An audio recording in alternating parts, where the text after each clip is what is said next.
মাওলায়ে কায়নাত সাইফুল্লাহিল মাসলুল কালিল বাব হাজিমুল আহজাব ইমামউদ্দিন কাজিউল কুজাত আনা মদিনাতুল ইলমি ওয়া আলিউন বাবুহা আনা দারুল জান্নাতি ওয়া আলিউন বাবুহা আনা দারুল হিকমাতি ওয়া আলিউন বাবুহা। এইভাবে হাদিস শরীফ হাজারে হাজার ছেড়ে খোদার শানে ইয়া আলী আনতা বাবুল্লাহ, শেরে খোদাকে বলে হে আলী আপনি আল্লাহর দরজা। ইয়া আলী, হে আলী আনতা আপনি, বাব মানে দরজা, বাবুল্লাহ আল্লাহর দরজা। আল্লাহর দরজা হচ্ছেন শেরে খোদা হযরতে আলী। তার শরীয়তের দৃষ্টিকোণ থেকে জ্বলন্ত প্রমাণ হলো কাবা ঘরে তিনি আগমন করেছেন। তা কাবা আল্লাহর ঘর, তিনি যেখান দিয়ে ওনার আম্মা যান ভিতরে প্রবেশ করেছেন আল্লাহর ঘরের দরজা দিয়ে, সরাসরি দরজা না, দরজা আল্লাহর কুদরতে হয়ে গেছে।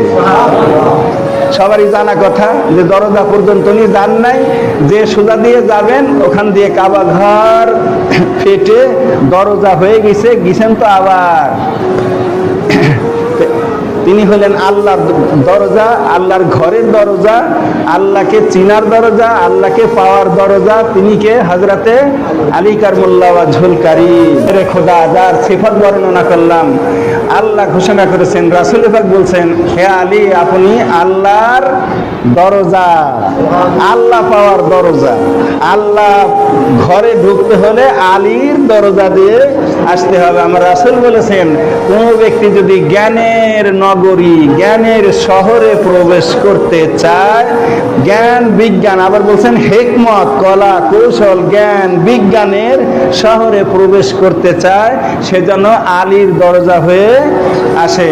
সেই মহান বিলায়াতের সর্দার আমার রাসূল হলেন রিসালাতের মালিক, শেরে খোদা হলেন বিলায়াতের মালিক। আনা আলিয়্যুম মিন ওয়াহিদিন ইসমান। আবার রাসূল বলছেন আমি এবং আলী দুনিয়াতে আসার আগে একটা নূর ছিলাম। দুনিয়াতে আসার আগে একটা নূর। একটা জিনিস ভাঙলে তো খন্ড খন্ড মেলা করা যায় না। এই যে আঙুলটা দেখাইতেছে আপনাদের, ইচ্ছা করলে 2 খন্ড করা তো 20টা করে কাইটে কেটে একেবারে টুকরে টুকরে জাররা বানানো যাবে। তা জাররা যারা পরে হয়ে আসবে ওই একটার থেকেই আসতেছে। আর শরীয়তের জামানাতে রাসূল পাককে একটাই নূর ছিলেন, 2 খণ্ড করা হইল। একটা হলেন রাসূল আর একটা হলেন শেরে খোদা হযরতে আলী কারমুল্লাহ ওয়াজহুল কারীম।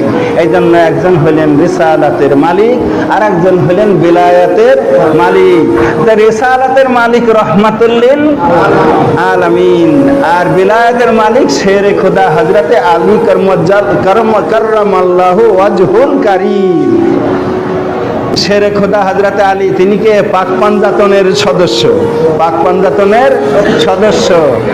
পাঞ্জাতন রাসূল, আলিমা ফাতেমা, হাসান এবং হুসাইন তার একজন শহীদ।